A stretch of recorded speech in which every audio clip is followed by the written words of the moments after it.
Fala, Grid! Seja muito bem-vindo a mais um episódio do Pit Stop Motorsfera. É um prazer receber você por aqui. Dani, que bom estar aqui contigo hoje novamente. E tudo prazer. Iniciando hoje os trabalhos aqui, né? Isso. Hoje é um dia muito especial pra gente. Um convidado, a gente ainda não vai revelar para você o convidado, a gente tem umas coisinhas para apresentar antes, mas um convidado que nos inspira muito, né? Talvez tenha sido uma das maiores figuras do automobilismo que despertou mesmo a paixão da gente montar esse podcast, montar esse canal. Mas para você ir descobrindo aí quem que é essa pessoa, eu posso dizer que ele é gremista. É gremista. Gremista. Eu sou palmeirense, mas eu tenho uma conexão com o Grêmio. Eu vou contar, a gente vai falar um pouco sobre isso, porque eu assisti um jogo no Olímpico. E eu vi a Avalanche descer no gol do Borges, se eu não me engano. Ele vai confirmar se era mesmo no final de um jogo. Então, cara gremista. O que mais, Dani? Posso falar que ele é jornalista aí com mais de 20 anos de carreira, né? Entre diversos trabalhos que ele fez aqui no Brasil e fora do Brasil. Baita profissional. Nos inspira bastante também, fez bastante trabalho jornalístico, já vem aí ativo agora no mundo automotivo, automobilístico. É piloto, então a gente se identifica muito com isso, porque a Motorsfera é muito focada em automobilismo. E acho que a gente já pode ir direto ao ponto, sem mais delongas. Vamos Cássio lá. Cortes. Aê, salve, pô, tô quase constrangido aqui, muito obrigado pelas palavras lisonjeiras aí. Quando você falou gremista, jornalista de automobilismo, gremista no Brasil, já ficou bem fácil, né? As opções são poucas. E obrigado por colocar o macarrão do meu sósia, Fernando Alonso, aí em primeiro plano também. Esse aí é histórico, né? Esse é histórico. Essa é a época que, para você que é hater, que diz que eu não tenho nada a ver com Alonso, primeiro que você tá certo, mas segundo, o meu apelido de Alonso surgiu nessa época aí, porque eu tinha o cabelo comprido e usava boné, porque como o meu cabelo sempre tá comprido, ele fica indomável, então, talvez por causa da sobrancelha, o boné e o Alonso nessa época usavam o cabelo comprido e descolorido, como o meu também era, isso aí é uma outra questão, a gente erra na juventude, né? Aí surgiu o apelido de Fernando Alonso, então, não é que eu seja parecido com o Alonso, mas é que me apelidaram de Alonso no tempo de faculdade. Pô, muito bom, muito bom. E o talento é maravilhoso, a gente acompanha você já há bastante tempo, a gente vai falar sobre isso também, mas a gente aqui, Cássio, a gente tem uma tradição que qualquer convidado que vem pra cá, a gente precisa presentear ele para agradecer a vinda dele. Então eu tenho 2 presentes para te dar. Pô, já gostei. O primeiro é oficialmente o boné da Motorsfera, então... Aí, chique, loguinho bonito aqui, já fica em primeiro plano. Um convite para participar dessa família com a gente. E como a gente falou que você é gremista, não tinha como não te presentear. Já se puxaram, como se diz lá no Sul. Pô, que demais, cara. Pô, muito obrigado. Bom, imagina, essa daí, assim, ó, a gente... um palmeirense e um corintiano na mesa, mas a gente... Que demais, cara. Pô, é um dos uniformes oficiais, né? Um dos designs pouco conhecidos, que o Grêmio tá até na manga aqui, colei, porque eu não lembrava o ano. 1917. Isso aqui é outra coisa que muita gente não sabe, né? Esse é o escudo original do Grêmio, aqui que não falava Grêmio, Grêmio Futebol Porto Alegrense. Tanto que alguns colorados, é engraçado isso, né? Por exemplo, o Corinthians é Esporte Clube Corinthians Paulista. Perfeitamente. O Sport Recife é Esporte Clube do Recife. Perfeito. Ele deveria se chamar Recife, né? E o Grêmio é engraçado, porque Grêmio é uma agremiação. Então, é um Grêmio de futebol porto-alegrense. É uma agremiação de futebol porto-alegrense.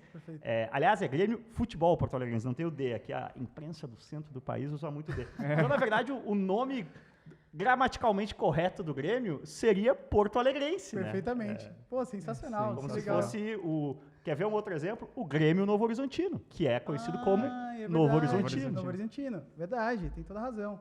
E eu comentei no começo, Cássio, eu tenho uma conexão porque uma vez eu viajei para o Sul e eu tive a oportunidade de assistir um jogo na época do Olímpico ainda, e era um jogo que, por algum momento, o Grêmio estava numa fase não tão legal. Durou uns 15 anos, mas já passou. Hoje eu no meu Palmeiras não posso falar isso. Estou muito feliz. Toda semana eu fico feliz com O alguma Palmeiras notícia. é isso, quando tem uma grande multinacional de laticínios italiana ou uma tia financista meio maluca, a coisa vai bem, senão já não vai tão bem. A minha crítica vai até um segundo ponto, assim, né? Porque, enfim, estamos ganhando, então a minha crítica não é tão forte assim. Mas essa experiência foi muito legal, porque eu tive a oportunidade de assistir um jogo, e se eu não me engano era o Borges que jogava lá, Borges. Passou por lá o Borges. Passou por lá, e foi um jogo 0-0 até os acréscimos do segundo, foi contra... Era um jogo da Copa do Brasil, se eu não me engano, 15 de Piracicaba, alguma coisa nesse sentido.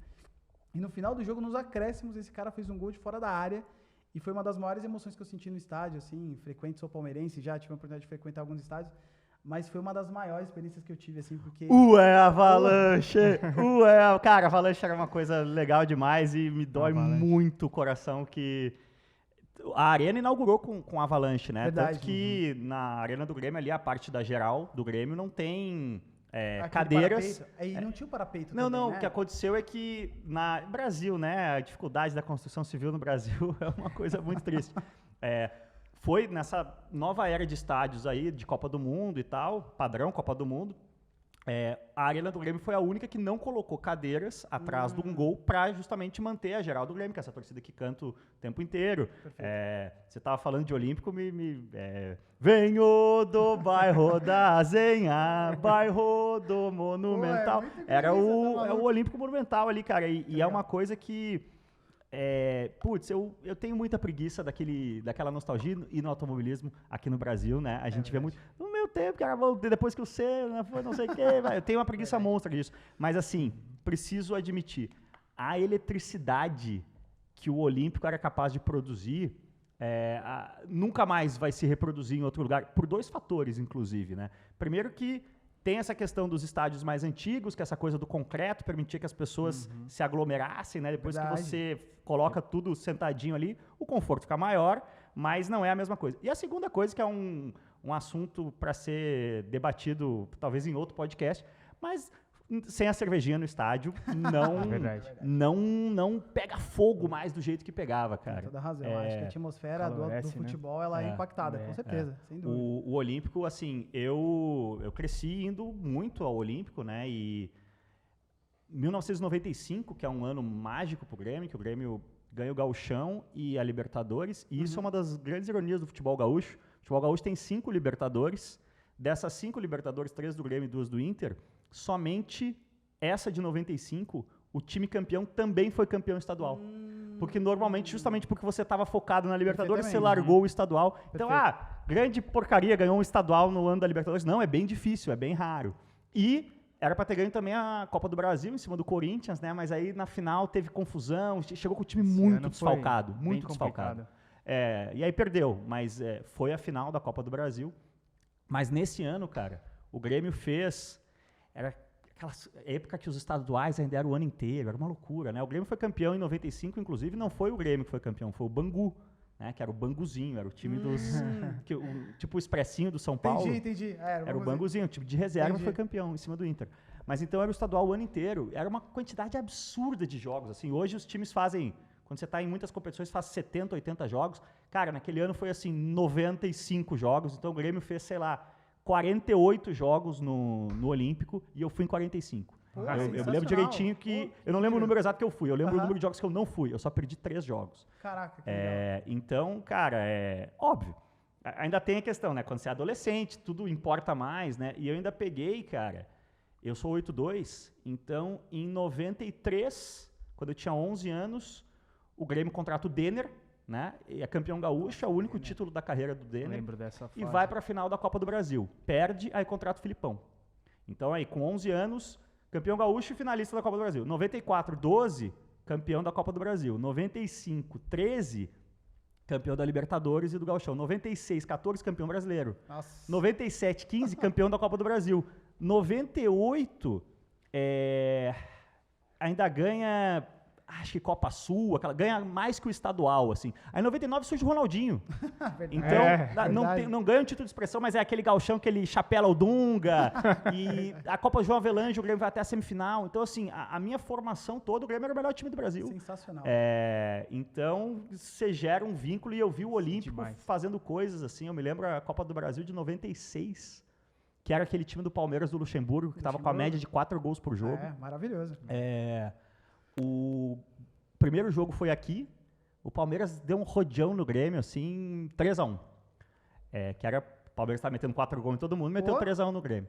Aí o segundo jogo, cara, no Olímpico, o primeiro tempo foi o maior massacre futebolístico que eu já vi. Assim, o Palmeiras não passou do meio campo, não viu a cor da bola, cara.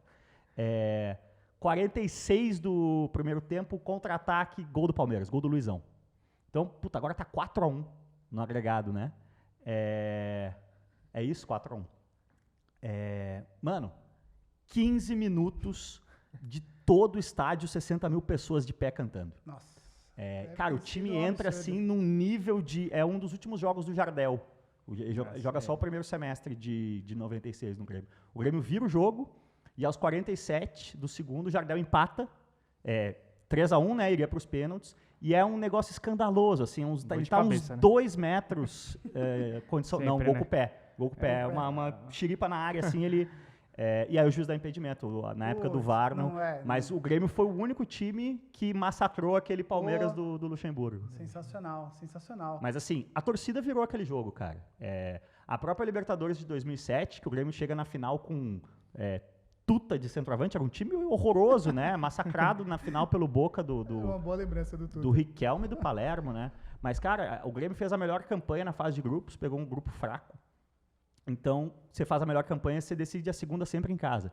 Nas oitavas, nas quartas e na semi, o Grêmio tomou um rodeão fora. Nossa. Perdeu de 2 gols de diferença. Entendi. E na volta, o estádio, aquela loucura, virou as 3 vezes. Tanto que perde o primeiro jogo na Bombonera, de acho que 2-0, ou 3-0 na Bombonera, com uma expulsão no primeiro tempo muito polêmica. E a torcida tá de boa. Não, tipo... A gente virou as 3 vezes, vai virar. Agora, depois que acabou a cerveja, acabou essa capacidade mágica aí. Pois eu tenho uma conexão também com o futebol, você falou da cerveja, porque durante um bom período da minha experiência como palmeirense, eu visitei o Pacaembu. Então tinha tinha um ritual, né, de você ir lá, você tinha que comer o lanche de pernil. Sim. Aí você tomava cerveja lá dentro. Tinha toda uma atmosfera, que você comentou, é muito verdade, assim. Acaba perdendo muito, né, enfim, da conexão. Vivência, né, da cultura que foi criada do passado, né? A gente fazia muito disso, né? Ia pro estádio, chegava muito cedo antes do jogo pra bagunçar ali na frente e depois entrar, né? Pegar lugar bom, né? Pegar lugar marcado. Exatamente. Sempre foi assim. Clássico. Mas que legal ver sua paixão pelo Grêmio. Inclusive, essa camiseta a gente foi estudar um pouquinho e a gente viu que nessa temporada de 17... o Grêmio decidiu, né? Ela foi bem emblemática porque eles decidiram, por favor, você me corrija, porque provavelmente eu vou falar alguma bobagem, mas eles haviam decidido sair, né? Enfim, da liga e só jogar amistosos, que foi algo. Eles contrataram alguns uruguaios, né? Na época, e que eles não poderiam jogar, enfim, o campeonato. E eles fizeram 18 jogos amistosos e o Grêmio ganhou 16 e empatou 2. Sim. Então, quando a gente viu isso, eu falei, cara, não, com certeza essa camiseta é o que a gente vai presentear. Carson, seja muito bem-vindo. É um prazer ter você aqui.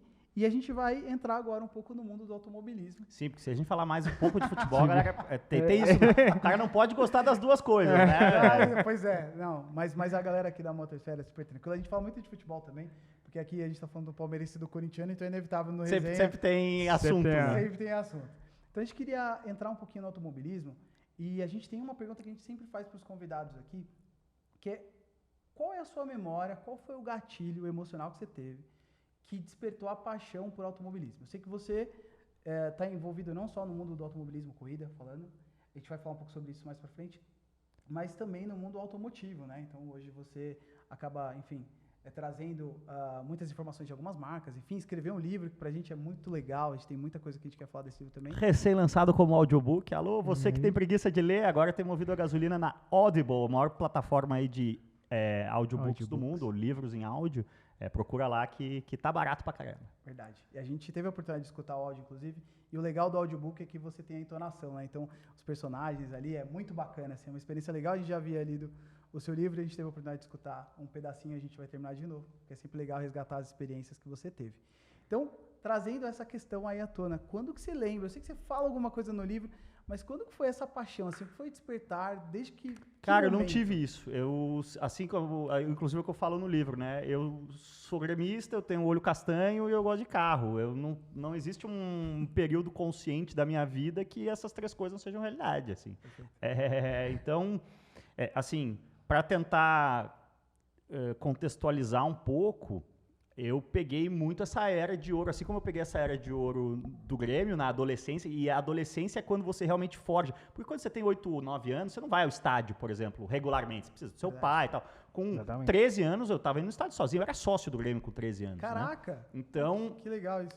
Para o futebol fazer essa cicatriz, assim, eu acho que você precisa de uma fase boa na adolescência. Verdade.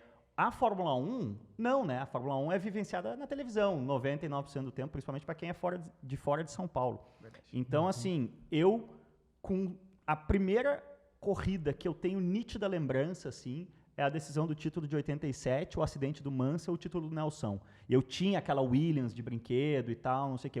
A minha primeira paixão, assim, que eu lembro, assim, de torcedor, é a Williams do Nelson, daquela Canon e tal, de 87. Pô, que legal. E aí eu pego, cara, o auge do Ayrton, né? Tipo, quando o Ayrton morre, pra mim é como se eu tivesse perdido o meu melhor amigo, assim. Não porque eu tinha amigos, eu era uma criança bem socializada, um adolescente já aí com 12. Mas, assim, é um baque muito grande, cara.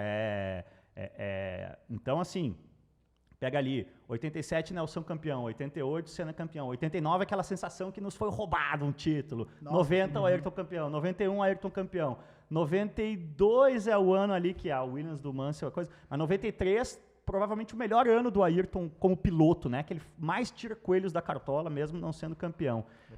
Isso aí é dos meus 6 aos meus 12, 13 anos, entendeu? Então, o lance sempre para mim, óbvio, eu gostava muito de carro de rua também, aquela coisa de criança, de entrar no carro do pai, ficar futricando. Eu assinei 4 rodas com 8 anos. Nossa, a primeira, ganhei de presente de aniversário a assinatura da 4 rodas. Então eu sempre gostei muito de carro de rua também. Mas a minha paixão mesmo, eu brinco até hoje, carro de rua é uma merda. Eu gosto de carro de corrida. Carro de corrida. Eu já escutei você falando. As pessoas falam, qual é eu brinco, né? O pior carro que você já guiou? Eu falo, Porsche 911 GT3, porque eu guiei logo depois de guiar o 911 GT3 Cup de pista, aliviado, com pneu slick, etc, etc. Você pula pro carro de rua em que... Não, ainda mais um carro de rua forte, com pneu de rua, tem alguns pontos de Interlagos assim, que são muito críticos, né? Com Porsche Taycan Turbo, isso acontece também, outro que me veio na memória. O café vira de fato uma curva. Né? O café de Interlagos, que é uma reta torta, nas palavras do Galvão Bueno, se o carro tem muita potência e pouco pneu, você toma um sustinho ali, você, opa, o muro está crescendo aqui, eu preciso realmente virar. Ou seja, o carro de pista, ele é 200 mil vezes mais legal que o carro de rua, né? A minha paixão sempre foi o automobilismo, assim. Perfeito. O esporte a motor, né? Em inglês fica mais fácil, que é o motorsport e o automotive, né? Aqui no Brasil, você fala, as pessoas não usam muito o automotivo, né? Usam, você trabalha com automobilismo, o pessoal acha que você está testando Gol e Corsa. São duas coisas diferentes. Que, inclusive, é engraçado, que nos Estados Unidos é muito... tem muita gente que faz as duas coisas como eu faço. Aqui no Brasil é bem separado, assim. Agora, na era das redes sociais, que todo mundo... a coisa está um pouco mais tem um overlap maior, assim, das duas coisas. Mas, historicamente, assim, quando eu volto dos Estados Unidos e começo a trabalhar com automobilismo no Brasil, que é fim de 2006, uma sala de imprensa da Stock Car e uma sala de imprensa do Salão do Automóvel, cara, não tinha, tipo assim... 1%, 5% era sobreposto, assim, de pessoas. Eram indústrias completamente separadas. Entendi. Pô, que legal. Assim, uma coisa que a gente conversa muito sobre isso, qual foi o despertar pra gente também de automobilismo, você comentou do Senna, talvez tenha sido a morte do Senna pra mim. Porque eu sou de 88. Sim. Então, em 94, a primeira memória que eu tenho com automobilismo foi dia 1º de maio, eu assistindo a corrida com os meus pais, porque os meus pais eram apaixonados. Inclusive, aqui, a gente tem um autógrafo do Senna. Depois eu vou te mostrar, inclusive eu estava na barriga da minha mãe nesse dia, que eles pegaram. E, enfim, lá em casa conexão. A gente tinha um boné do Niki Lauda. Que meus pais casaram em 77 e grana curta, né? Porto Alegre, a lua de mel foi Buenos Aires de ônibus. E aí tava tendo, olha que louco, meus pais casaram em janeiro, tava tendo os testes de pré-temporada da Fórmula 1 no Autódromo de Buenos Aires em janeiro. Caraca. E até hoje, né, uma pré-temporada de Fórmula 1 é um acesso bem mais fácil do que uma corrida normal. E eles foram até o autódromo e estavam ali caminhando pelo box, cara. Não tava nada cheio de gente e tal. Fórmula 1 na Argentina, janeiro de 77. E bateu um vento e voou o boné do Niki Lauda. Nossa. E o meu pai juntou e foi entregar. E ele falou, não, pode ficar. A gente tinha o boné do Niki Lauda. Que legal saber dessa história. Porque assim, pra gente na família, esse autógrafo é algo que, inclusive, une a família mesmo, né? E o meu pai e minha mãe me presentearam. Depois de alguns anos, ele faz parte hoje aqui dos estúdios. E eu lembro, foi talvez uma memória ruim, né, triste, mas foi uma conexão de ver os meus pais chorando, assim, cara, como é que é isso, né? O cara na TV chorando, e aí o despertar pela paixão aconteceu depois disso, assim, hoje tenho tatuagem, tenho hoje uma réplica aqui, enfim, é uma conexão super bacana e legal de escutar. E até aproveitando, Cássio, você sempre foi da paixão por corrida, né? Sempre gostou bastante de automobilismo. Quando você vê que você já tinha feito um pouco de tudo, né, até por conta da sua carreira, né, jornalística, como é que foi esse passo que você deu para, de fato, guiar os carros, experimentar os carros nas pistas e depois vir a participar, né, de campeonato no Brasil? Né? Sim. Eu brinco também, né? Todo jornalista esportivo ele é um atleta frustrado na sua respectiva modalidade, né? O cara que está comentando o jogo no Sport TV, ele queria mesmo. Tá. Quando ele tinha 10 anos, eu perguntava, o que você quer ser? Ele falava, eu quero jogar com a 10 da seleção no Maracanã. Eu não quero estar aqui no microfone falando sobre o cara que está com a 10 da seleção. Com certeza. Só que sempre foi uma família de classe média, né? Classe média melhorada, como dizia meu pai. Então, eu nunca passou pela minha cabeça, com 10 anos, falar, pai, me dá um kart. Porque eu falo isso, eu nunca recebi um não dos meus pais. Eu sempre tive tudo que eu queria. Agora, eu nunca pedi algo maluco também, né? Eu sempre tive... A gente tinha muita transparência e noção das possibilidades, né? Então, assim, quando é que eu começo E a gente ainda tem uma questão... que eu até poucas vezes mencionei isso, mas o nosso vizinho da frente, em Porto Alegre, a casa que eu me criei, desde 87 a gente morava nessa casa, o vizinho da frente, ele corria de marcas no Sul. E ele faleceu num acidente em Tarumã. Foi um dos últimos caras, assim. Depois teve outras, infelizmente, mas em 1990. Então, quando eu tinha 8 anos, ainda tinha essa questão, assim, o cara e o filho dele era muito meu amigo de rua, assim. Então, era mais um trauma, né, de buscar qualquer coisa nesse sentido. Então, quando começa ali, 95, se não me engano, é o primeiro grande boom do kart indoor no Brasil, do kart de aluguel. Cara, eu me lembro em Porto Alegre, assim, do dia pra noite, abriu 3, 4, um era do Emerson Fittipaldi, outro era do Maurício Gugelmin e tal. E aí, 95, 13 anos, você já tem aquela mesadinha. Putz, cara, era, sei lá quanto eu ganhava, R$50 por mês, a bateria era 25, era só, cara, eu andava de kart indoor, sei lá, praticamente toda semana. Legal.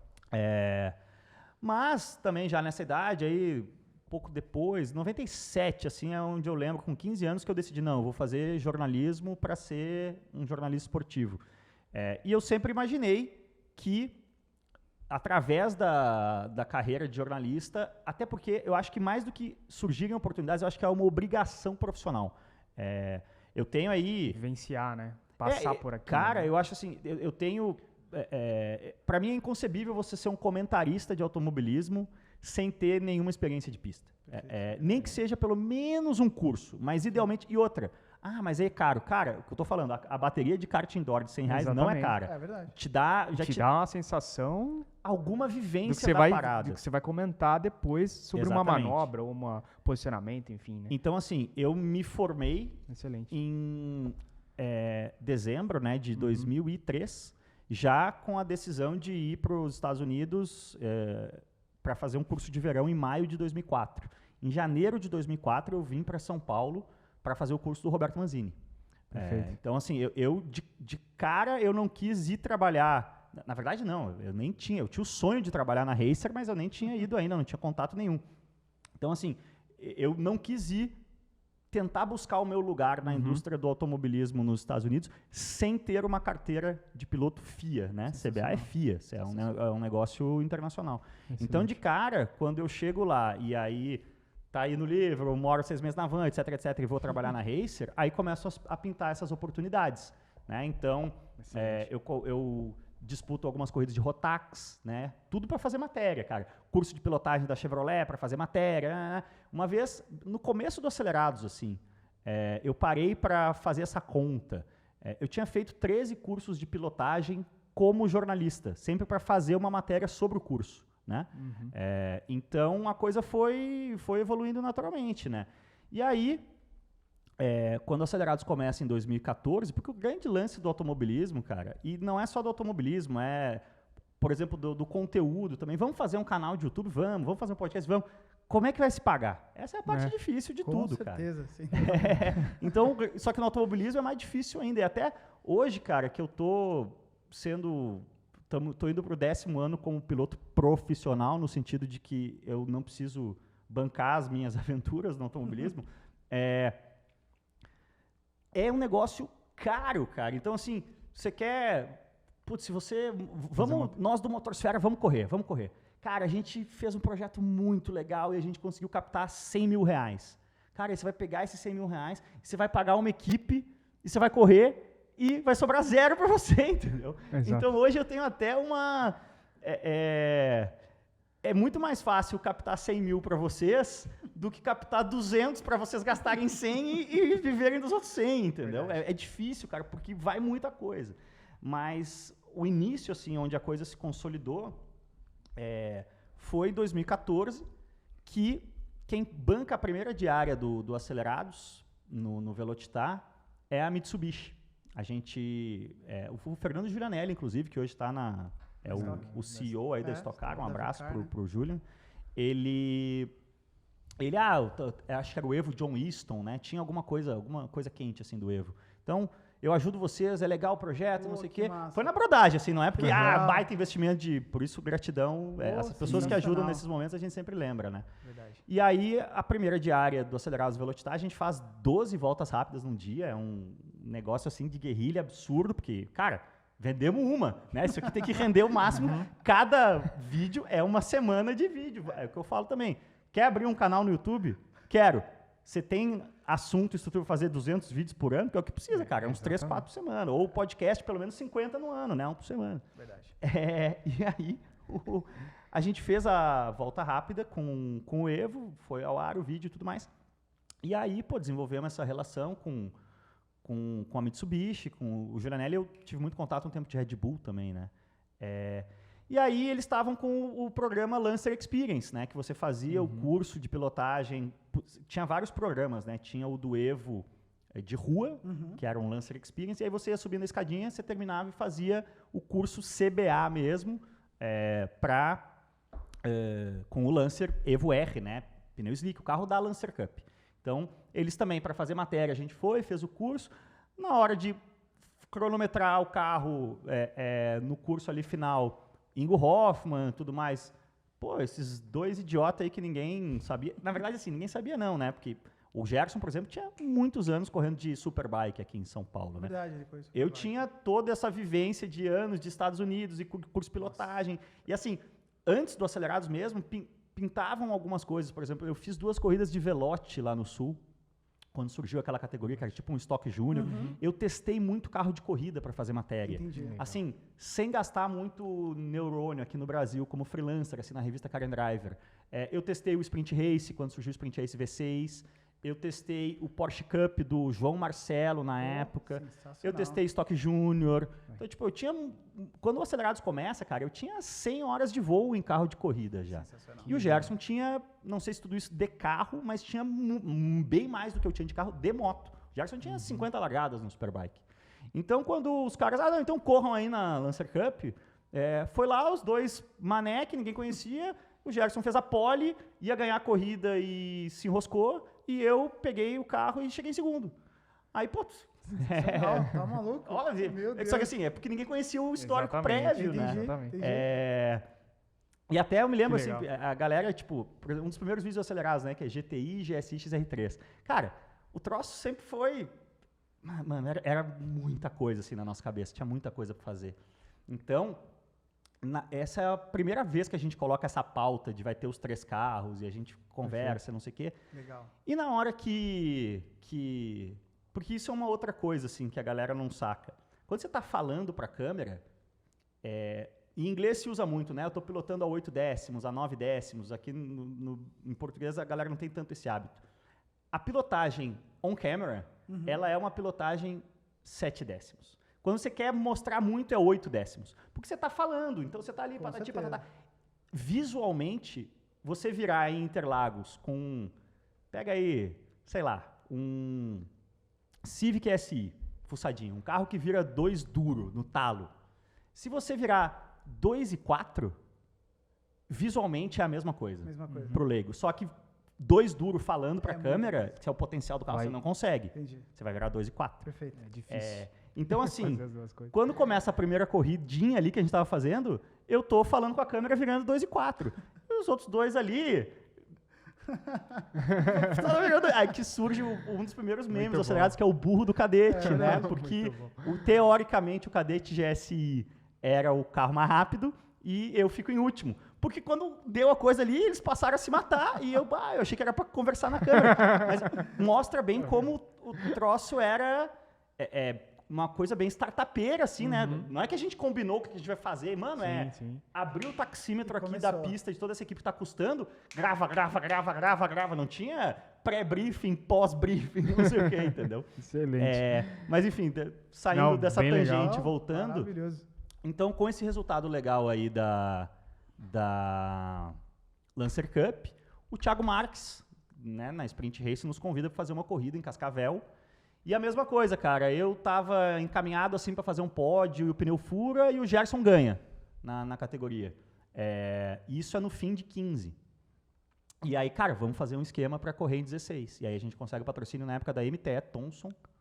E o resto é história. Aí 16, 17, 18, 19 eu corri patrocinado na Sprint. 18 eu e o Gerson ganhamos o título, né, cada um na sua categoria. Verdade. E 2020, 21... eu corri de Copa HB20, ganhei corrida, fiz pódio, mas assim, acabou, principalmente no segundo ano, não sendo tão legal quanto eu esperava, o que não significa que as portas lá estejam fechadas, aguardem novidades. Sensacional. E aí em 2022 eu decidi, eu me impressionei muito com a dimensão que o Drift estava tomando como negócio, e de fato, porque voltando a estaca zero, Por favor. onde é que eu corro? Onde eu consigo vender. Né?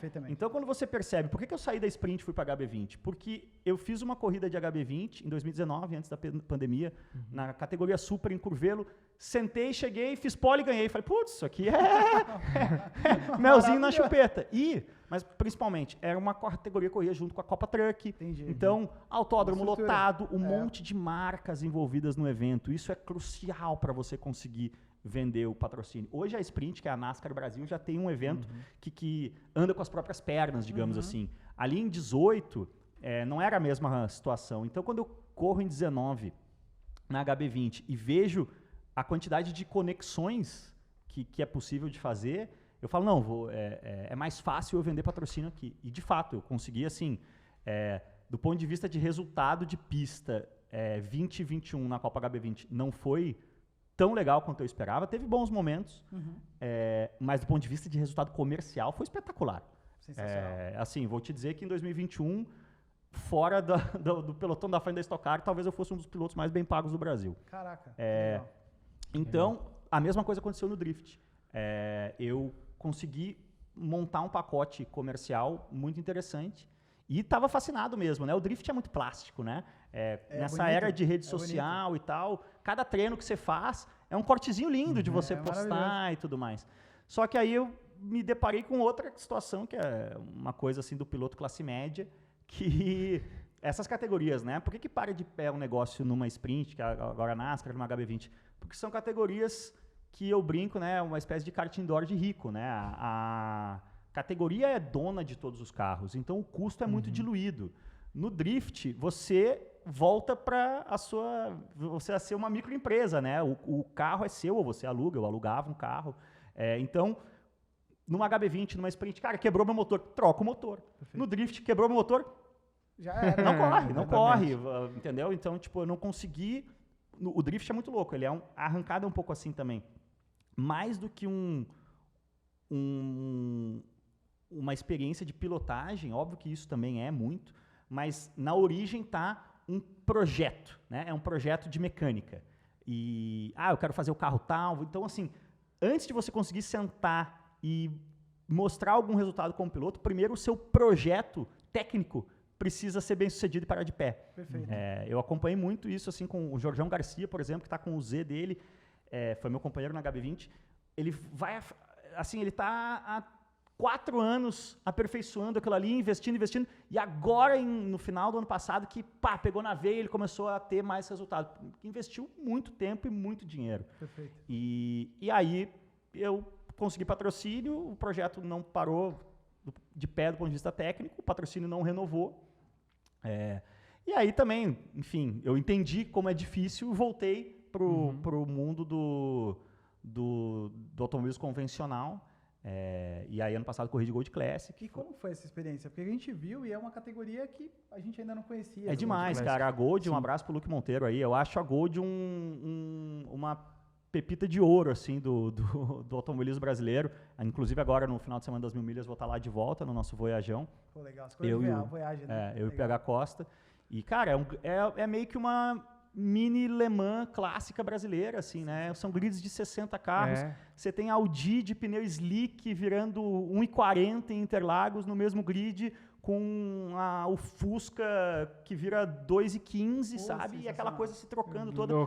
Então, tipo, a gente tem um carro muito legal. Nosso Voyaginho, em condições normais de temperatura e pressão, a gente é o carro mais rápido, assim, da divisão que chama.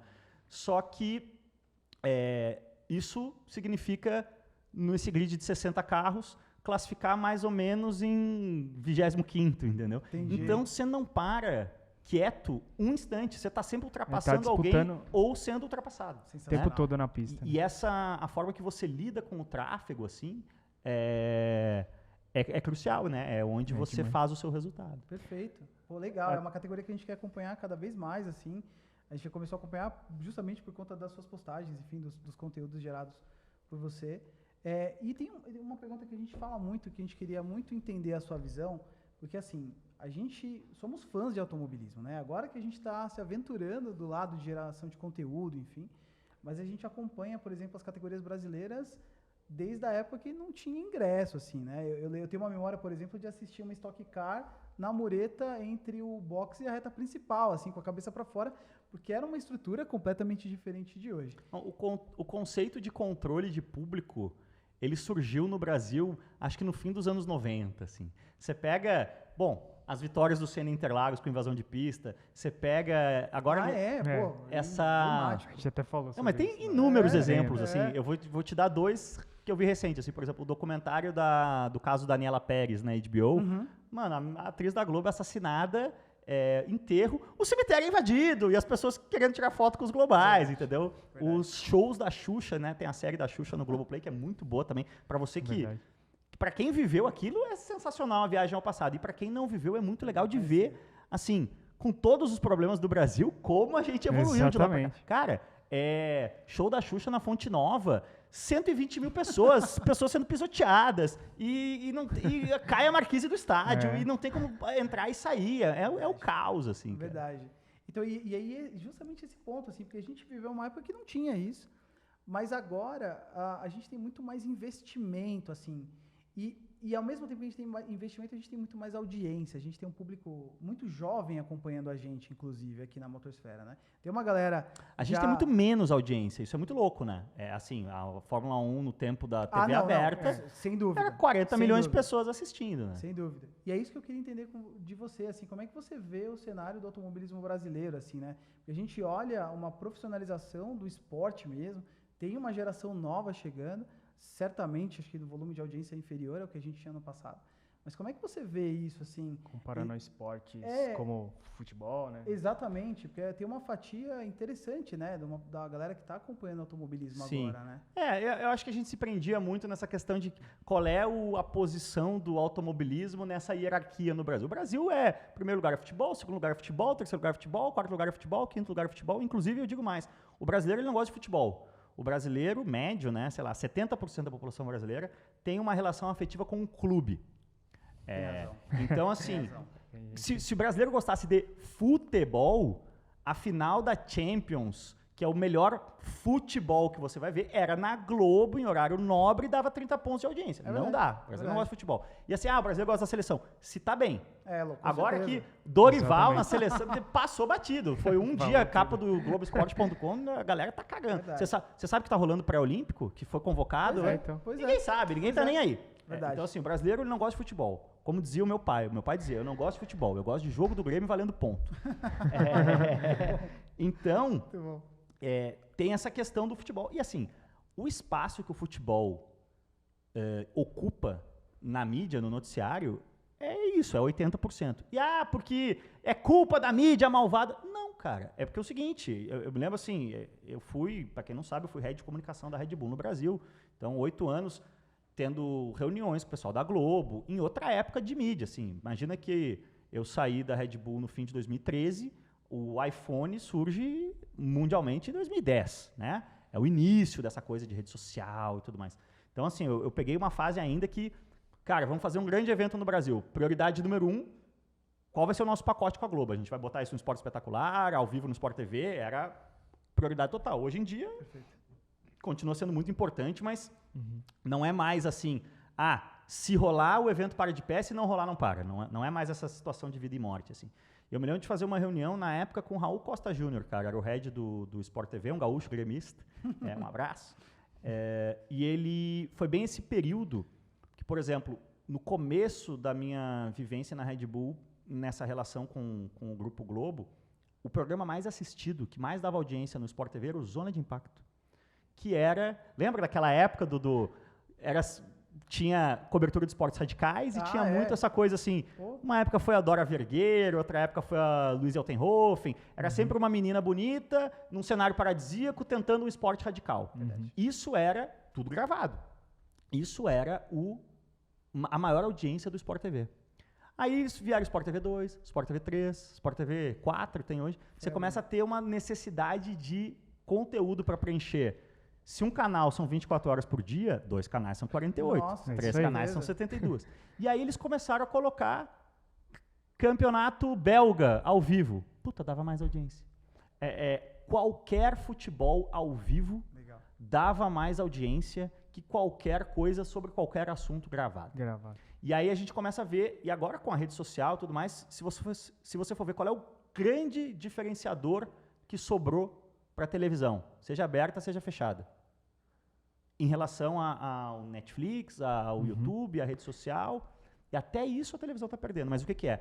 É a capacidade de consolidar uma grande audiência num grande evento ao vivo. Esse é o ganha-pão da televisão hoje. Então, quando você não tem evento, o que você tem no Sport TV numa terça-feira, que não tem futebol?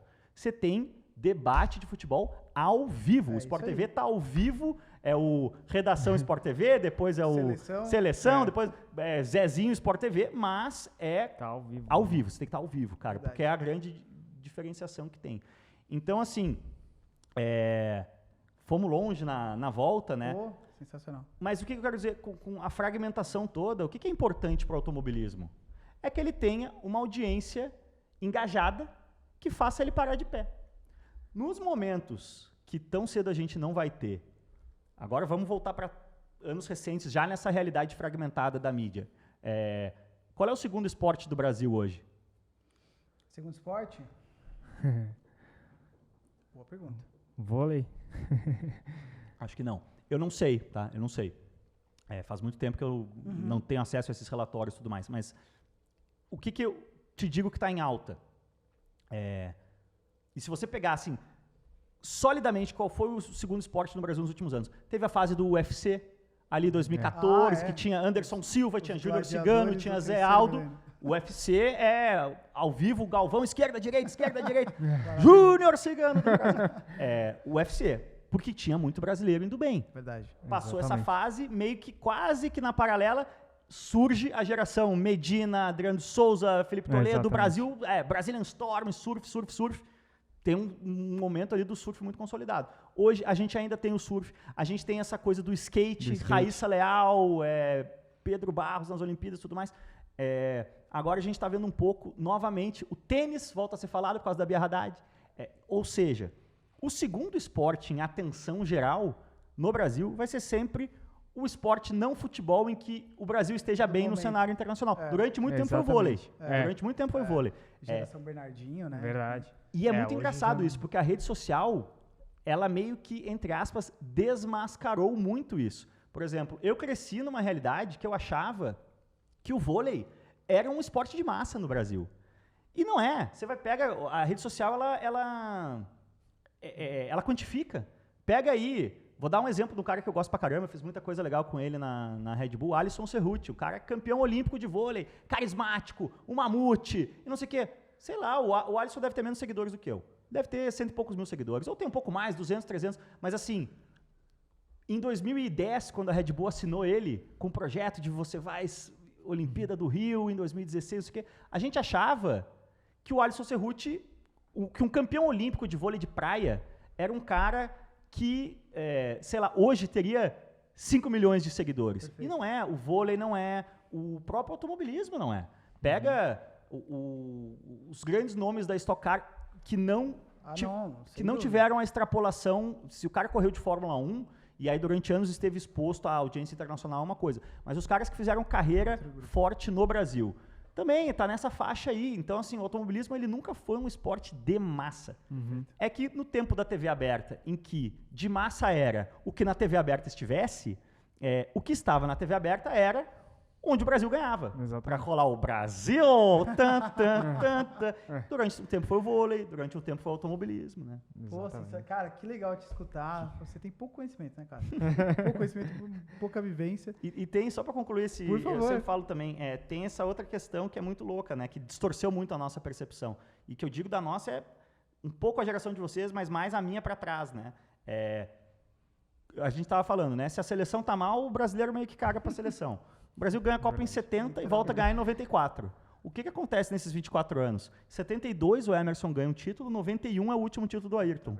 Então, dos 24 anos que o Brasil não foi campeão do mundo de futebol, durante um intervalo de 72 a 91, são 19 anos, olha como tá, 70, 72, 91, 94. Nesse intervalo de 72 a 91, que são 19 anos, o Brasil ganha 8 títulos mundiais. Divide 19 por 8, dá 2, pouco. Então, durante 20 anos, o Brasil era campeão mundial de Fórmula 1, ano sim, ano não. E nos anos que não ganhava, o Nelson perdia na última volta pro Prost em 86, o Senna perdia pro Prost roubado em 89. Quando não ganhava, tava no bolo, né? Então, a gente criou essa percepção de que o Brasil é o país da Fórmula 1. Na verdade, a gente teve... Foi um espaço ali. Não, e outra, a gente teve... E é muito engraçado como talvez a gente não valorize isso como a gente deveria. Sem o Emerson, não teria existido o Nelson. Sem o Nelson e o Emerson, não teria existido o Ayrton. Por quê? Porque a partir por isso que o papel do Emerson é muito crucial. Que legal, né? Isso. Porque a partir do momento que ele abre, tem resultado.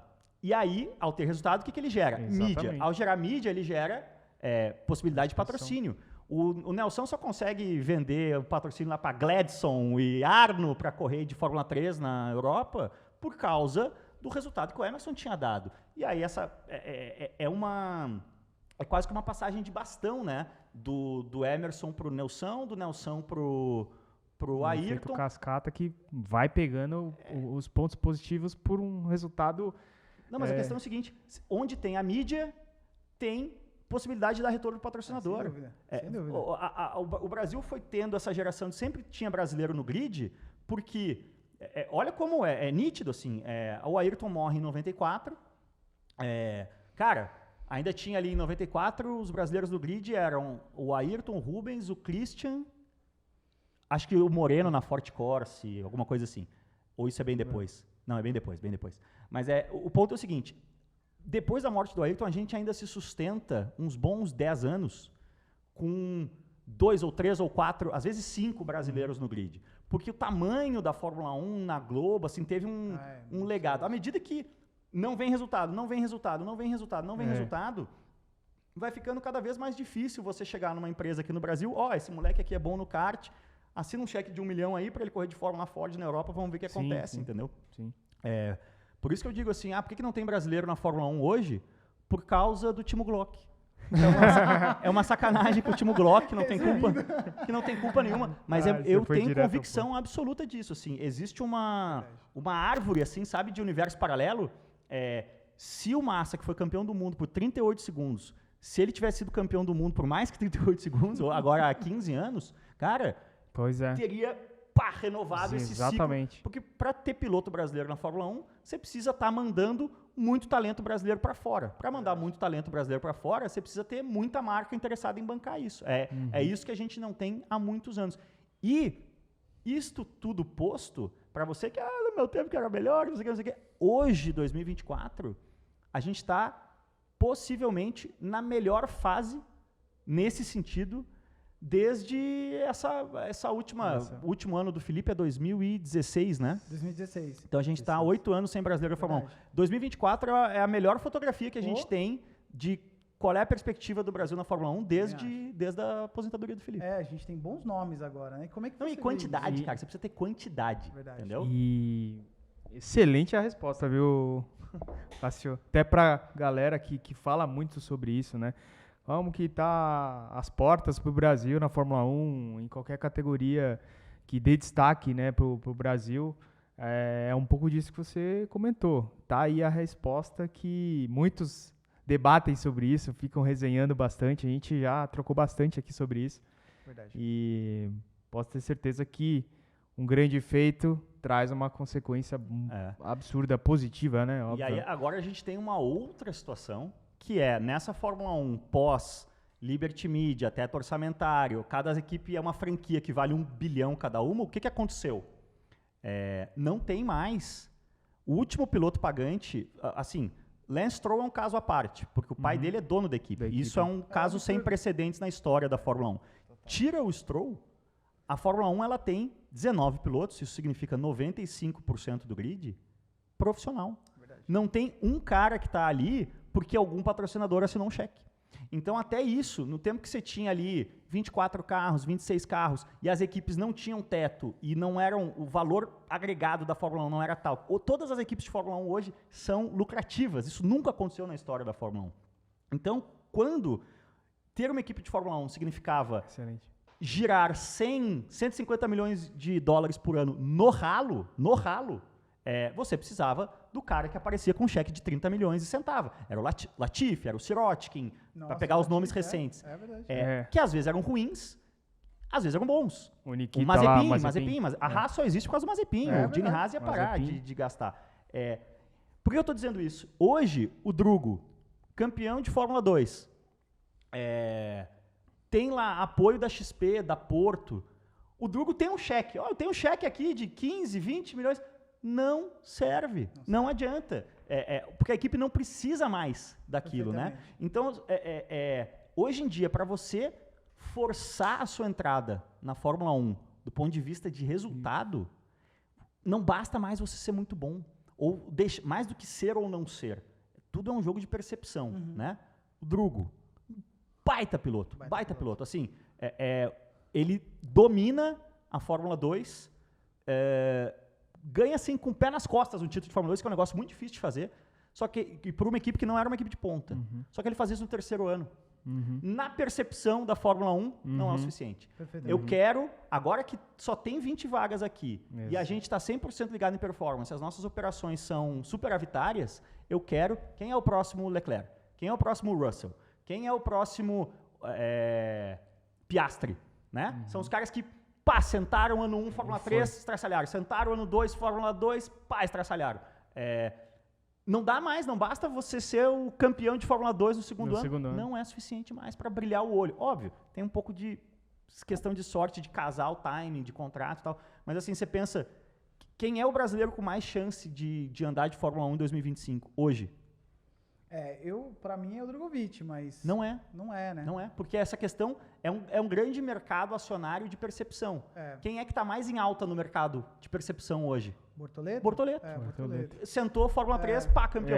É mais e fácil... Tá na academia também, né, da McLaren agora, Exato. Né? É mais fácil a gente imaginar um cenário em que... mas olha isso, para a gente fazer esse exercício gostoso assim, de imaginar um brasileiro de volta na Fórmula 1 em 2025... A maior chance, e olha o percentual do que eu vou dizer, como é pequeno. O Bortoleto precisa ser campeão da Fórmula 2 no ano de estreia. Verdade. E o Norris ser tirado da Red Bull, da McLaren de alguma forma. E outra, mais uma coisa precisa acontecer. O Piastri precisa ter um ano que... Ano passado ele foi muito bem, mas ele precisa ter um ano pau a pau com o Norris. Para a McLaren poder dizer, não, o nosso novo team leader é o Piastri. E o Bortoleto, esse cometa que arregaçou na Fórmula 2, vai ser o nosso segundo piloto. Perfeito. Ou seja, é possível? Mas não é provável que tudo isso aconteça. Né? Que são muitos fatores, né? O Piastri teve um ano excelente, mas ainda assim o Norris, não tem o que comparar. É que a gente acredita, a gente resenha muito, Cássio, aqui, porque a gente tem a nossa teoria de que o Norris é muito afim mesmo de andar com o Max, assim, né? A gente assistiu a corrida em Interlagos, a gente ficou naquele espaço ali, foi quase que um evento ali, a gente ficou no gramado, enfim, e dava para ver até o estilo de pilotagem, o traçado ali, o quanto ele parecia não disputar a posição com o Max ali na sprint, enfim. Foi meio pra gente, cara, não é possível, esse cara que é muito parceiro dele, que é muito bem com ele. Eu acho o Norris um baita piloto, mas eu achei ali que toda a disputa de posição é uma gestão de risco, é um gerenciamento de risco. O carro da Red Bull é massivamente dominante. O Verstappen ganha 19 corridas no ano. É um absurdo. Cara, você teve uma oportunidade em que você abriu o DRS atrás do Max e você sentiu que seu carro tá ficando mais perto. Mano, fecha o olho e joga pra dentro. E o Max que se vire pra evitar o acidente, entendeu? Porque você vai ter outra chance dessas. Quando? Talvez nunca. Quando? Ele foi muito brother do Verstappen. Tanto ainda na largada quanto lá na reta oposta lá. Um cara que tem um monte de segundo lugar já. Ou seja, assim, não precisa mais, vou garantir um pódio aqui. Não tem vitória. Tem razão. O companheiro já teve. Estreante, ganhou uma sprint, ou seja, pra ele, cara, tem que ser ali win or all, entendeu? É verdade. Ele Max, meu brother. Verdade. Exatamente. A gente teve essa percepção e como a gente tem o resenha, a gente falou muito sobre isso, assim. A gente escutou uma galera também, que a sensação foi, cara, não é possível, ele tirou o play completamente. Mas eu vou te falar, se eu sou o Norris, e vou te falar duas coisas, eu não duvido que o que eu vou descrever agora, que é o que eu faria, já não esteja sendo feito. Se eu sou o Norris, eu assino hoje, janeiro de 2024, com a Red Bull para 26. Entendi. Porque qual é o cenário? O Verstappen tem contrato até o fim de 28. Perfeito. Tem bastante tempo ainda. Então, eu digo assim, você vai ter 3 anos de... Sou o segundo piloto do Max e quem sabe até no segundo, terceiro ano, não está proibido. O Rosberg conseguiu fazer isso com o Hamilton. Não está proibido ele conseguir ganhar do Max dentro, mas ele não precisa. Ele só precisa esperar. Porque o Max, se eu tivesse que apostar a minha casa hoje, quando termina esse contrato do Max em 28, ele para, eu acho que sim. Eu não digo que se aposenta em definitivo, mas eu acho que pelo menos um sabático da Fórmula 1 ele tira. Legal, e aí, 2029, quem é o campeão do mundo? Lando Norris. E ele fala muito, né? Toda hora o Verstappen, né, na aposentadoria. Que todo mundo fica... O Verstappen, cara, ele só gosta de uma coisa na vida, que é sentar num carro de corrida. Ele não gosta de viajar, ele não gosta de e no simulador também, cinema. Né? Ele gosta. Exato. Ele fica lá na equipe o horário de ócio dele é sentar num simulador. Que faz dele cada vez maior, então, né? assim, ele não tá preocupado com o dinheiro, com a fama, com o número de seguidores, ele tá cagando pra isso tudo. Literalmente. Então, assim, uma hora já guiei esse cara. Outra coisa também, o cara que se profissionaliza muito cedo, ele burnouta mais rápido, né? Então, assim, eu acho que em 2028 ele vai ter que idade? 31, por aí, né? Eu acho que ele dá uma paradinha ali. E ele é um cara que, é isso aí, ele gosta muito de automobilismo. Eu acho que ele é um cara que tem interesse em ainda tentar ganhar alemã enquanto for novo, sabe? Porque tem outras, né? Ele tem 26 anos, né? Então bota mais 4, é isso aí, 31 em 28. Perfeito. Não, legal, excelente visão. É legal a questão do Norris também. A gente vê bastante isso, que o Norris, ele é um cara super talentoso. Deixou escapar ali as oportunidades, na nossa visão também, de mostrar que ele pode ali disputar, né? E deixar de lado até aquelas provocações, né? Poxa, mas com o Hamilton tá todo mundo disputando até a último milésimo da curva ali, centímetro daquela curva. E com ele não. Então, mas isso aí, cara, é uma coisa... a Fórmula 1, ela é o esporte de alto rendimento, né, em geral, mas é o eterno ciclo do leão, né? É o leão velho e o leão novo. No auge do Ayrton, tem todo mundo que fala, apareceu o capacete amarelo no retrovisor, o cara já... Mas assim, qual era a obsessão do Ayrton quando ele... na formação dele na Fórmula 1?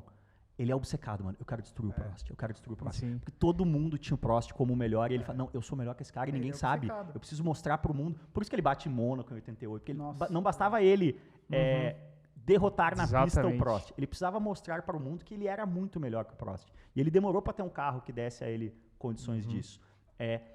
Esse cara Mas agora pega o Prost de 93 na Williams ali.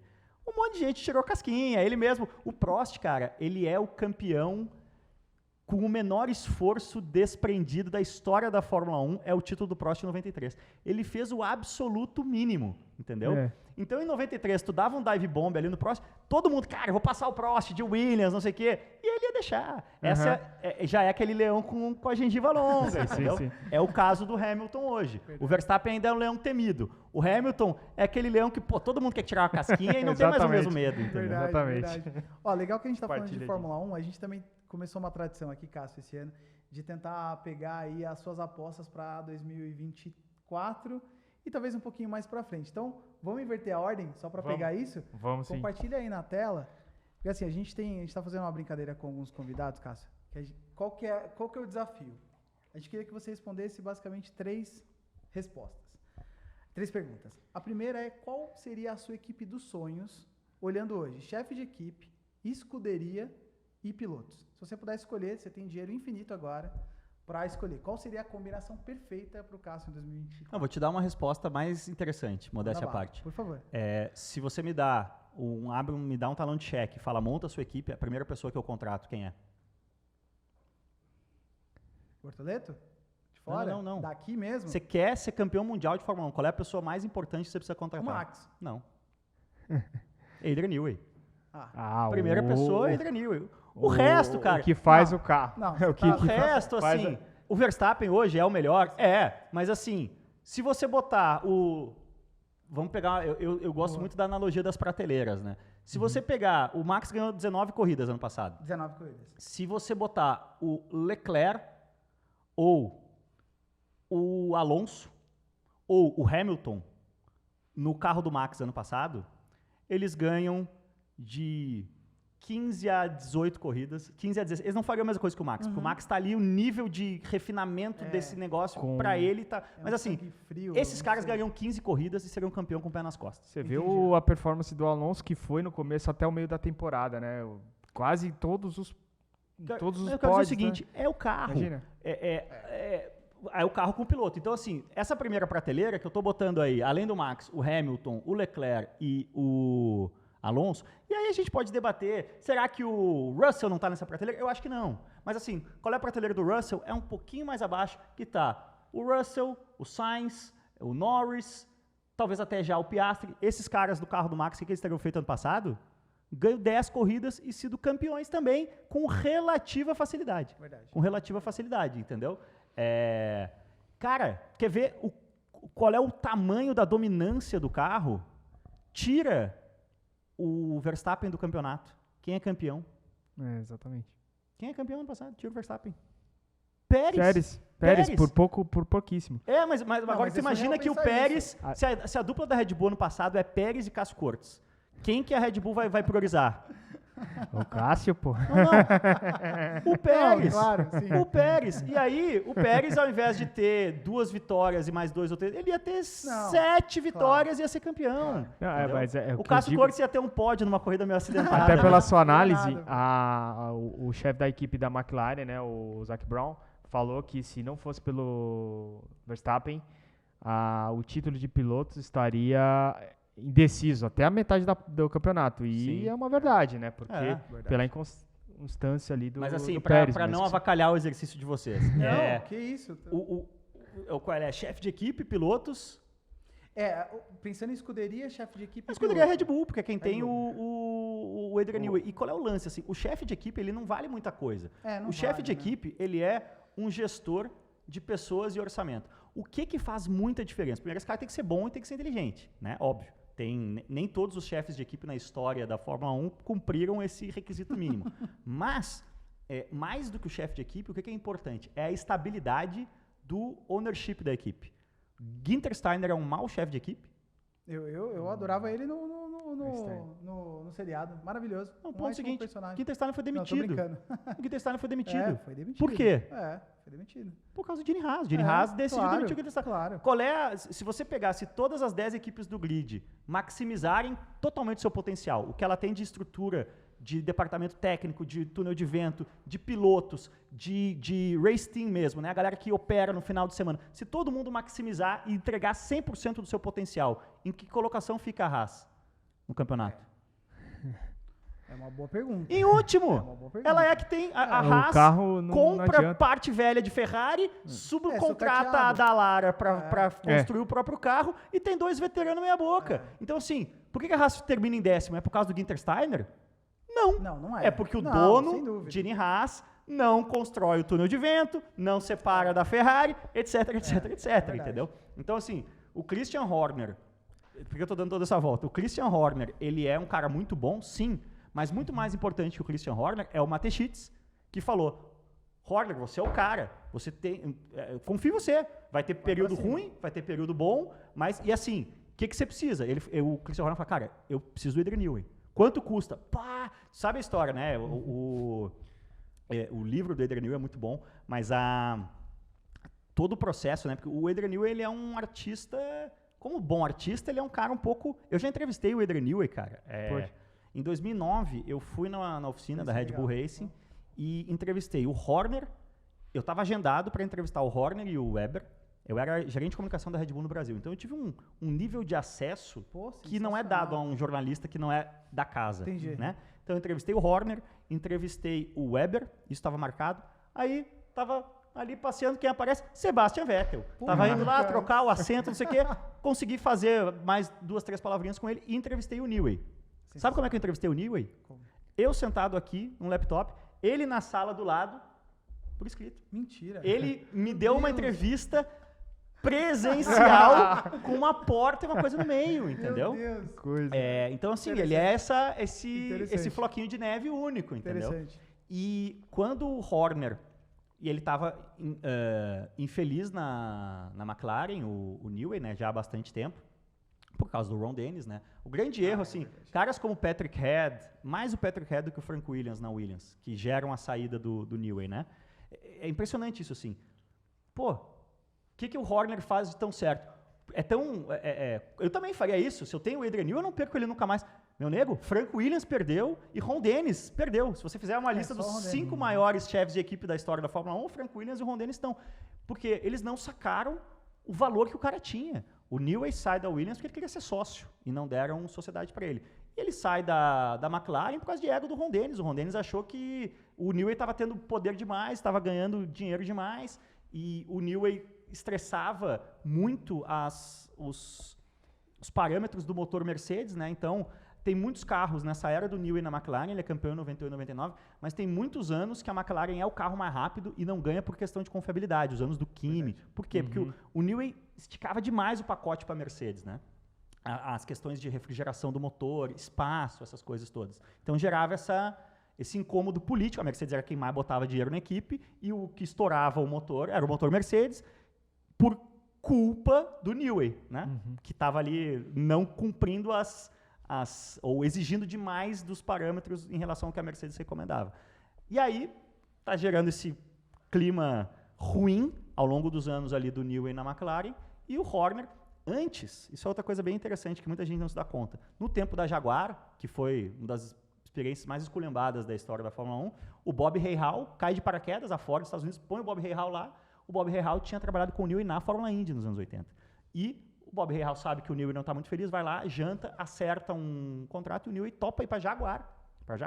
Ou seja, ele não está topando ir para Jaguar. Ele está querendo sair da McLaren. Perfeito. Né? E aí há uma questão contratual, o Ron Dennis bate pé, dobra o salário do Newey e o Newey fica mais 1 ou 2 anos ali na McLaren. Aí quando sai a Jaguar e vem a Red Bull, o Horner vai lá, e esse é o bastidor gostoso. O Mateschitz tinha autorizado o Horner a oferecer X. Mas assim, a gente não sabe quanto é esse X. Mas a gente conhece o mercado, né? Eu chuto que esse X devia ser coisa de 10 milhões de dólares por ano. Muita grana. E o Horner vai, janta com o Newey, tudo, mano. Ele fala aqui, você vai ter autonomia, você vai fazer o que você quiser, ninguém vai se encher o saco. Outra coisa que é importante a gente lembrar, né? Cara, a Red Bull é uma empresa de bebida, né? Exatamente. O próprio Hamilton fala isso. Eu nunca trocaria a Mercedes por uma empresa de bebida. Depois ele pediu desculpas pelo que falou. Mas, assim, de fato, a Red Bull não tinha credibilidade que uma Mercedes, uma Ferrari, o que é perfeitamente normal. E aí o Horner janta com, né, sobre o carro. Janta com o Newey e volta com o Mateschitz e fala, cara, o Adrian tá dentro, fechou. Ah, que legal. Sensacional. E o Horner fala, só que, sabe aquele X? Vai ser 2X. O máximo de dinheiro que o Mateschitz tinha autorizado o Horner a dar, o Newey bateu o pé no dobro. E aí que tá duas coisas. Vamos ver aí aonde está o mérito de gestão, tanto do Horner, quanto o mérito do dono do Mateschitz. O Horner, no jantar, ele não fala pro Newey, então fudeu, cara, eu só posso te dar X. Ele fala, é 2X eu também? Então beleza. O Horner sabe que o Newey, na verdade, para ele, vale 3X, 4X, porque, cara, o orçamento de uma equipe de ponta na Fórmula 1 na época é 250 milhões de dólares. Você gastar 250 milhões de dólares para ser sexto, sétimo, que era o que a Red Bull ficava naquela época, ou gastar 270 para ser primeiro ou segundo, é o dinheiro mais barato do mundo, mais barato. E aí, quando o Horner volta para o Mateschitz, o Mateschitz não fala, você é maluco, você dobrou o orçamento. Ele fala, não, é isso aí. Beleza. É isso, é o cara. Se o cara custa 2X, é 2X. Puta. E o resto é história, né? O resto agora quem é que vai ser campeão da Fórmula 1 em 24? Pois é. Quem vai ser em 25? Em 26 a gente começa a ter alguma incerteza por causa do novo regulamento. A gente vai ter mais 2 títulos do Max. Com certeza absoluta. A não ser, enfim, lesão, alguma coisa muito fora do... verdade.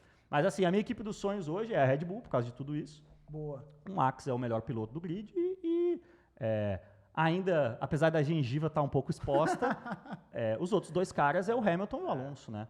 Assim, para não te dar uma resposta que não cumpre não dá. A dupla não dá para colocar 2. Tipo, a dupla Verstappen-Hamilton é totalmente inviável. A dupla Verstappen-Alonso, com o Alonso com 42 anos, pô, Alonso, um último aninho aqui pra tu ganhar umas 4, 5 corridas, ser vice-campeão do mundo, vem aqui com nós, o Alonso topa, entendeu? É uma dupla viável. Não, seria maravilhoso. E a gente viu a sua análise essa semana, inclusive, quando você falou alguma coisa do álbum na Ferrari, enfim, as suas previsões. Comenta um pouco disso também, acho que seria legal também discutir em relação a isso. Assim, o Silly Season da Fórmula 1 ele é um grande efeito dominó sempre, né? A gente tem... O grid está muito travado aí em 2024, quase todo mundo com contrato vigente. Em 2025 dá uma primeira grande destravada, assim. E aí a gente tem, eu acho que o instante zero de quase tudo é o projeto Audi, né? Quem quer andar na Sauber hoje? Ninguém. Sem dúvida. Quem quer andar na Audi em 2026? Um monte de gente pode vir a ter ali uma perspectiva melhor. Eu acho que as fichas 1 do projeto Audi são Norris e Sainz. Eu tenho certeza absoluta que o Norris não vai. A não ser que a McLaren seja um completo desastre esse ano. Se a McLaren for um completo desastre esse ano, o Norris sabe que ele tem uma ficha, uma cotação muito alta na Red Bull, a não ser que ele seja estraçalhado pelo Piastri, coisa que não vai acontecer. Então, assim, eu acho que a gente não vai ter o Norris nesse projeto Audi. Sem ter o Norris, aí eu acho que a grande ficha 1 é o Sainz. Só que eu acho que o Sainz também não precisa. Ele está muito próximo do Leclerc. Ele não está tomando um sabugo do Leclerc. Nossa, não mesmo. Não, vai ter piloto. Então, assim, ele não vai ganhar o contrato longo que ele quer e ele não vai ganhar a grana alta que ele acha que ele merece. Mas ele não precisa de dinheiro, nunca precisou. Verdade. E o Sainz é um cara aí que já está com uns 26, 27. O importante para ele, nos próximos 4, 5 anos, é maximizar o potencial do carro, que sempre é a coisa mais importante na história da Fórmula 1, e a gente tem erros de pilotos brasileiros aí nos anos 90, que eu não vou citar, que pensaram no dinheiro. Se você pensar no dinheiro antes da performance, você não vai ser campeão do mundo. Então, eu acho que o Sainz também não vai. E aí, eu fiz na minha projeção da... Foi muito legal, inclusive. Da Sauber para 25 é o Albon indo, né? O Albon e o Bottas sendo a continuidade, porque as equipes normalmente quando passam por uma coisa grande, elas buscam manter algum resquício de continuidade. Mas é um de muitos cenários possíveis, né? A coisa pode bagunçar muito, assim. Só que eu acho que ninguém precisa ainda desses caras mais de ponta, Sainz, Norris, o próprio Albon. No caso do Albon, aliás, o Albon é um cara que nunca ganhou R$1 na Fórmula 1. Ele não tem... E o Albon não é um cara... A mãe do Albon foi presa quando ele tinha 15 anos, pra quem não conhece a história. Então o Albon é um cara assim... ele nunca andaria para trás, né? Eu ganho $500 mil por ano na Williams. A Haas tá me oferecendo 5 milhas por ano, eu vou? Não vai. Porque não é burro nesse nível. Mas a perspectiva de médio prazo do projeto Audi é melhor que do projeto Williams. Então, eu acho que E aí, eu acho que... Eu falei de 5 na Haas, eu acho que a Audi mete umas 15 milhas no álbum. Sério? Né? Você vai ser o nosso... Você é o nosso cara número 1 aqui. Aposta. O Bottas é o experiente escudeiro e tu é a aposta. Mas também o Albon é um player muito interessante, porque em qualquer cenário em que a Ferrari perca o Sainz, eu acho que o Albon é um dos ficha 1s. O Albon tem uma relação com o Vasser, né, de categoria de base.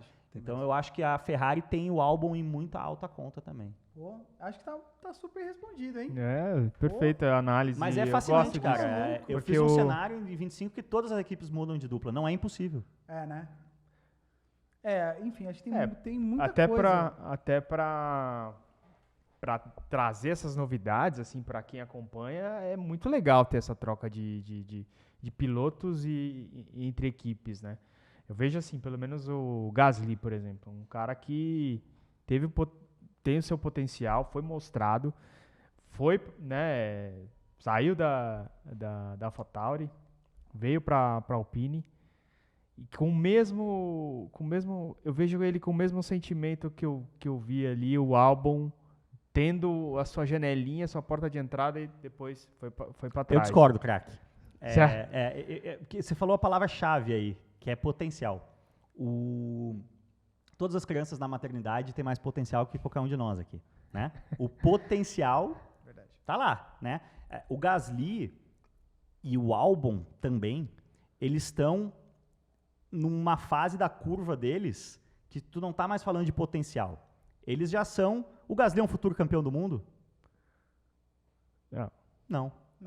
O Gasly foi massacrado pelo Verstappen. E assim, tá parindo uma bigorna incandescente para começar a ter um pouquinho de supremacia em cima do Ocon, que é um cara que a gente sabe que também não é um futuro campeão do mundo. Não. O Albon é um futuro campeão do mundo? Enfim. Não sei. Não sabemos, né? Não sei. Ou seja, é tudo uma questão de curva. A curva do Gasly, isso, assim, eu tô te dando mais do que a minha perspectiva, eu tô te dando a perspectiva do paddock da Fórmula 1, né? Se amanhã surge uma vaga quem é que entra no grid para ser campeão do mundo? A Mercedes, a Ferrari, a Red Bull. Quem é que entra no grid com a pretensão de, quem sabe, daqui a 3 anos ser campeão do mundo? Hoje, a McLaren e a Aston Martin. Abre uma vaga nessas 5 equipes aí, alguém considera o Gasly? Não, sem difícil. dúvida. Não. Alguém considera o Albon? Sim, com certeza. Então, assim, a curva do Gasly, ela já está fazendo assim, ó. Ela já está indo para o platô. A gente não espera muito mais do Gasly. A curva do Albon, ela tem um ângulo ainda interessante. Eu ainda quero ver onde vai parar essa curva. Em várias corridas do ano passado, ele, nos treinos, trazia, né, tirava tempo bastante forte da Williams nos treinos e nas qualificações, né? Assim, a gente conseguia ver ele no Q2, segundo lugar com a Williams. O grande lance acho que com relação ao Albon e Gasly, obviamente o Albon se mostra muito mais com um carro inferior, fazendo um tempo melhor numa classificação. Óbvio que o carro não rende para a corrida. Mas quando a gente olha...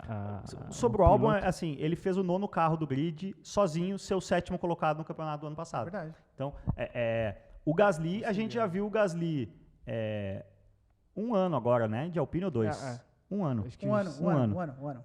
A gente viu ele pau a pau com o Ocon. A grande moeda desse mercado de ações imaginário, que não é um imaginário bem concreto, Eles só imaginaram no sentido de que o meu mercado de ações é diferente do seu, diferente do seu.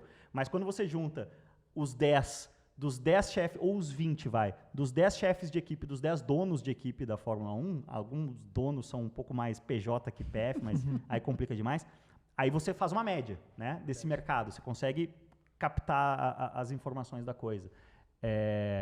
E nesse sentido, qual é o principal... O que move a curva, mais do que qualquer coisa nesse mercado? É a comparação com o companheiro de equipe, que é a única comparação minimamente objetiva que você consegue ter na Fórmula 1. Claro. Então, tá sempre com o companheiro. Então você pega... E outra, isso é uma coisa muito louca, que a galera, o fã mais casual, principalmente mais molecada, assim, hoje em dia a gente tem muito conteudista, molecada, assim, de Fórmula 1. A galera não saca que essa percepção, ela não vem da Fórmula 1. Na Europa, cara, a corrida de Fórmula 3, a corrida de Fórmula 2 está acontecendo na preliminar. O cara tem um final de semana off ali na Inglaterra. 7 equipes do grid estão na Inglaterra. Num raio ali tem Snetterton, tem Truxton. Então os caras estão vendo os caras correr de Fórmula Ford. Né? A percepção do que é um Albon, do que é um Gasly, do que é um Russell, ela vem desde que esses caras têm 14 anos, 15 anos começar a correr de Fórmula. Entendeu? Vem de antes da Fórmula 1. Verdade. Acho que está super respondido. São boas respostas. E o álbum, só para terminar esse capítulo, por favor. O álbum ele tem uma imagem sempre de um cara que nunca teve dinheiro, nunca teve equipamento. O álbum não foi campeão de Fórmula 2. Sim, ele estava numa equipe merda. Mas ele não foi campeão de Fórmula 3. Estava numa equipe merda. Mas aí o Russell, o Leclerc, os caras que são contemporâneos dele falam, cara, o álbum é pica. O álbum é pica. Entendeu? Isso conta muito também. Não, muito. Tem toda a razão. Pô, legal. Que massa escutar de um cara que sabe, né? Legal, que bom. Obrigado, Cássio, pela análise. A gente ia deixar isso para o final. Tem um tema que eu queria muito, vamos tentar fazer uma volta aqui do mundo da Fórmula 1, que uma coisa que eu queria muito conversar com você, que é sobre carros elétricos. Eu sei que você é um entusiasta, enfim, tem toda a sua conexão com a Volvo também. E a gente, olhando o cenário brasileiro hoje, a gente tem carga tributária alta, a gente tem uma sociedade ainda com uma cultura muito voltada para o motor a combustão. É difícil essa entrada ainda que agora a gente tenha também a chegada de novas opções, mais em conta, enfim. Carros chineses, soluções chinesas também. A gente queria muito escutar você, a sua percepção, porque eu sei que você é um entusiasta e é uma autoridade nisso, inclusive para a gente. A gente queria escutar a sua opinião e de ver como é que você enxerga o cenário brasileiro para carros elétricos. Assim, eu acho uma coisa muito louca, porque um dos grandes... O smartphone, a rede social, derreteu o cérebro do ser humano, né? A gente não foi... Eu brinco assim, o ser humano... Você foi aqui, tirou uma foto do... tem um Citroën abandonado aqui na coisa, eu fiz uma fotinho de um Citroën aqui na coisa. Durante 100 anos, desde que a humanidade inventou a fotografia, você tirava essa foto, você mostrava para alguém, você gostou, que legal, não sei o que. Hoje, você tira essa foto do Citroën, um cara de Manaus grita, Citroën é uma merda! E um cara na Antártida grita, você não sabe tirar uma foto, entendeu? Não foi assim que a comunicação, que o mamífero Homo sapiens evoluiu para se comunicar. A gente não tem capacidade de lidar. Uma das coisas que a gente, por não ter capacidade de lidar, acaba fazendo, que a humanidade hoje predominantemente faz, é criar a sua bolha de viés de confirmação, né? Você começa a... toda a informação que você recebe, vou te dar um exemplo clássico. Por favor. Carro elétrico pega fogo. Sabe quantos carros pegam fogo em São Paulo diariamente? Eu, recentemente, tive com um repórter policial da Band, que me falou, os caras têm toda a comunicação diária da polícia. Quantas ocorrências de carro pegando fogo a polícia da cidade de São Paulo apenas atende por dia? Eu não faço ideia. 3. 3? 3 vezes 365, 1.200 carros pegam fogo em São Paulo por ano. Carros a combustão. O que isso nos diz? Que carro a combustão pega fogo? Não, né? Tem 6 milhões de carros em São Paulo. 1.000 sobre 6 milhões é 0,00001%. Verdade. Carro elétrico pega fogo, como? Laptop pega fogo, celular pega fogo, essa sala, se Deus quiser, não, mas pode pegar fogo. E carro a combustão pega fogo. Todos num percentual ínfimo. Só que lidar com números grandes também é muito difícil para o ser humano médio. Então, quando você recebe uma notícia, carro elétrico pegou fogo, aí, carro elétrico pega fogo.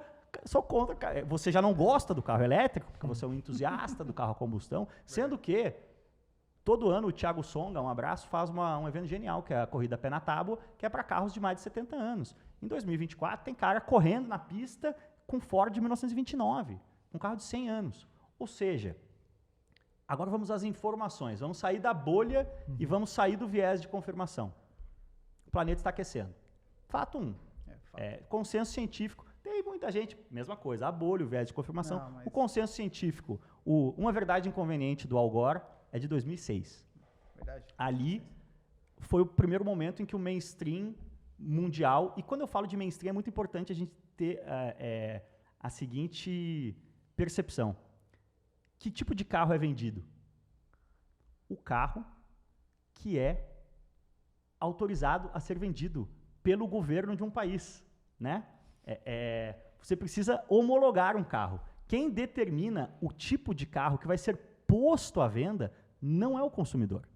O consumidor, antes do consumidor eleger a sua escolha, a ele foi dado um pool de escolhas que, aqui no Brasil, o Ministério dos Transportes, o Denatran, falou que são carros que podem ser colocados à venda. Perfeito. Tá claro, né? Perfeito. Até agora, dei alguma opinião? Não. Por que eu estou dizendo isso? Você falou que eu sou um entusiasta de carro elétrico. Eu não sou um entusiasta de carro elétrico. Mas isso é algo também positivo. Sou. Positivo. Mas muito antes de ser, eu sou um entusiasta de carro elétrico porque o planeta está aquecendo.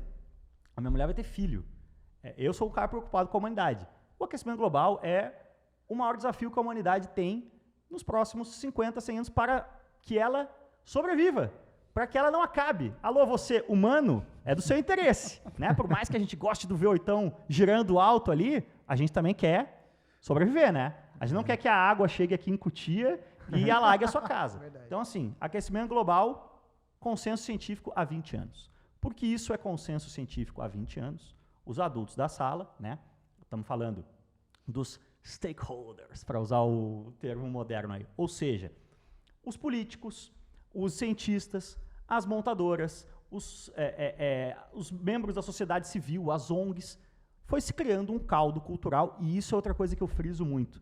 Nos países de latitudes mais altas, em que você vê a cada ano a nevezinha da montanha subindo mais e mais e mais, é mais tangível o lance da mudança climática. Aqui no Brasil, vou te dar um exemplo, eu sou gaúcho. O que está acontecendo? O que aconteceu em terça-feira passada em Porto Alegre?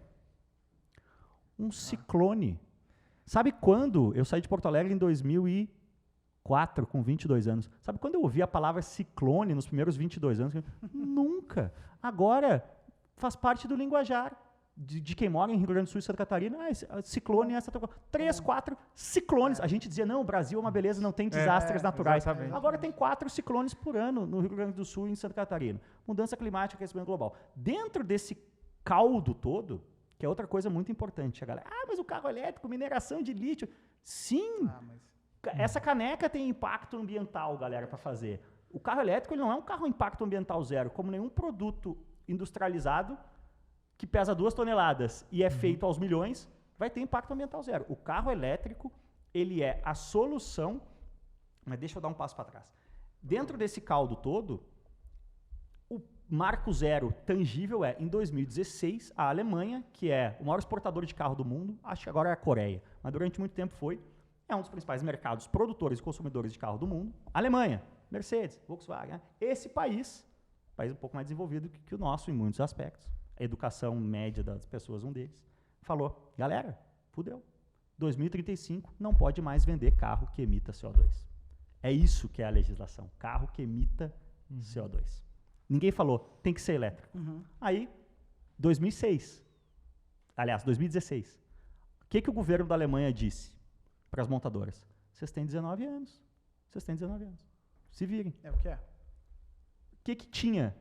Abriu-se um mercado aberto, cara, de tecnologias, uma livre concorrência de tecnologias. O carro a hidrogênio é uma possibilidade, o carro elétrico é uma possibilidade, o carro a vento seria uma possibilidade, o carro a vapor seria uma possibilidade. Por que o carro elétrico ganhou? Porque a infraestrutura de abastecimento dele já existe, que é a tomada na casa de cada um. Só por isso.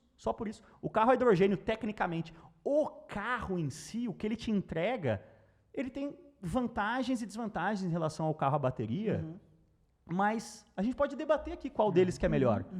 Agora, isso se a gente for falar de colocar um carro a hidrogênio na sua garagem. Nenhuma política pública de Estado é feita baseado no desejo do Cássio, do Edu, do Daniel. É feito baseado... Eu, Alemanha, tenho 90 milhões de pessoas, 80 milhões de carros, o que a gente vai ter que fazer? Né? Como é que eu vou descarbonizar a mobilidade desses 80 milhões de carros? Eu tenho só 19 anos para correr atrás disso. O carro elétrico ganhou o primeiro round dessa questão. A questão é que os rounds, eles duram 10, 20 anos. E a rede social que vai... Ninguém tem paciência para esperar 10, 20 anos. Né? Então, assim, da Alemanha, a gente extrapolou para a União Europeia, da União Europeia a gente extrapolou para a Califórnia, da Califórnia a gente está extrapolando para os Estados Unidos, o Japão, a China. Todo mundo entendeu que se cada vez que um carrinho faz assim, brrr, ele emitir um gás que faz o planeta aquecer, o planeta vai acabar. Né? Então, a questão é simples assim. Percebam, até agora, eu não dei nenhuma opinião. Não mesmo. Não dei opinião. Não mesmo. Entendeu? Uma vez que esse é o cenário, aí você tem um monte de gente muito bem informada e muito capaz nas montadoras que olharam para isso e o que elas estão dizendo? A Volvo, 2030, eu não vendo mais nada que não seja... Mas por quê? Porque ela é do caralho... É também, no caso específico da Volvo. Mas, assim, acima de tudo, se a partir de 2035 tu não pode mais vender um motor a combustão, vamos para outro exemplo, a Audi. A Audi já anunciou, 2033 é o último carro a combustão que a Audi vende, 2026, vulgo, daqui a 1 ano e meio, é o último lançamento a combustão da Audi. Percebam, cara, que eu estou falando como se isso fosse iminente. Não, 2035 ainda está a 11 anos de distância. Verdade. Então a gente tem notícias como, por exemplo, a Chevrolet nos Estados Unidos já tinha anunciado que ia para full electric. Agora voltou atrás e vai importar o Cadillac 2.0 turbo da China, porque... a Chevrolet mudou de ideia. Não. O target continua em 2035, só que tem 11 anos até lá. Então, no mundo ideal, para as montadoras, eu digo, você geraria uma estratégia de produto 100% elétrica e, imediatamente, tudo funcionaria do ponto de vista técnico e tudo funcionaria do ponto de vista de demanda do consumidor. Isso e a Gisele Bündchen estaria sentada do meu lado e eu ia ganhar na Mega Sena, né? A vida é o que acontece enquanto você faz planos. As coisas estão se acomodando. Mas fato é que, no dito primeiro mundo, a partir de 2035, importante, nós aqui na periferia do mundo, se você pegar a quantidade de modelos disponíveis à venda no mercado brasileiro, que deve ser, não sei se alguém tem um cálculo, mas deve ser coisa de 200 carros. Vamos fazer uma conta bem de padeiro. Desses 200, tem uns 20 que são pensados, projetados e priorizados para o mercado brasileiro e ou mercados emergentes. Estamos falando de Fiat Strada, agora o Renault Kardian, o Polo Trek na Volkswagen, o Kwid, o Mobi. Esses carros, projetos baratos para ser fabricados no Brasil, onde tudo que você fabrica é muito caro, mas mesmo assim ainda fica mais barato para o povo que não tem grana, né? A gente é a 80ª renda per capita do mundo, adquirir esses produtos. Que beleza, olha que sorte a gente tem o etanol. O etanol no ciclo é quase carbono zero. Então a gente não precisa banir o carro a etanol. A gente vai ter o carro barato a etanol hibridizado. Né? O híbrido a etanol a partir da década de 2030, o que as montadoras vão fabricar no Brasil. A Renault já anunciou que vai ter o seu 1.0 turbo hibridizado, a Volkswagen já anunciou que vai ter o seu 1.0 turbo hibridizado, a Stellantis, que é um monte de marca, já anunciou. E todo o resto, ou seja, tudo que é pensado para o mundo e não para o Brasil, e aí a gente está falando de 100% do line-up das marcas premium, então todos os Volvos, todos os Mercedes, todos os Audis, todas as BMWs, a partir de 2035 vão ser elétricos. Sensacional. E todos os carros dessas marcas generalistas, que são carros globais, o Golf da Volkswagen, o Captur da Renault, vão ser elétricos. Verdade. Acabou. Assim, dei alguma opinião? Nenhuma. Não, só dei uma. Informação. Agora, aquela história, né? Você pode achar que quando o cara manda a notícia do carro elétrico, você pode achar que o carro elétrico pega fogo, né? Porque você já é contra o carro elétrico e você está querendo que cada coisa reforce a sua opinião. É assim que a gente acaba com coisas inomináveis, com condições concretas de serem presidentes dos Estados Unidos de novo. e de serem presidente do Brasil durante 4 anos, entendeu? Porque, infelizmente, hoje em dia, cada um é capaz de construir essa própria bolha de viés de confirmação. Verdade. Pô, muito obrigado por ter compartilhado sua visão. Quando eu falo entusiasta, é um cara que acredita mesmo nisso, né? A gente já consumiu muito seu conteúdo em relação a isso. A gente agora pode abrir a pasta do entusiasta. Então manda bala. Que é o seguinte, 90% das pessoas que trocam no carro a combustão para carro elétrico dizem que nunca mais voltam para o carro a combustão. É verdade. Porque a gente pensa muito com a cabeça do entusiasta. O carro elétrico, para a pessoa que gosta de carro, mas não é um completo apaixonado, não tem o carro como uma das 3 ou 4 ou 5 prioridades da vida, que é o quê? 95% da população? Peraí, estamos falando de um carro que o custo por quilômetro é 80% menor. Um carro que, nos primeiros 100 mil quilômetros, eu não preciso me preocupar com troca de óleo, troca de fluido do radiador, bomba de combustível, bomba de óleo, pastilha e disco. O carro elétrico praticamente não gasta, cara. Fluido de freio, porque ele desacelera na regeneração. Uma coisa. Segunda coisa, eu piso, instantaneamente ele voa para frente. O torque dele é instantâneo. Pum, pum. Outra, ele tem muito mais espaço, porque ele não tem toda a questão de powertrain. Outra, ele não faz barulho.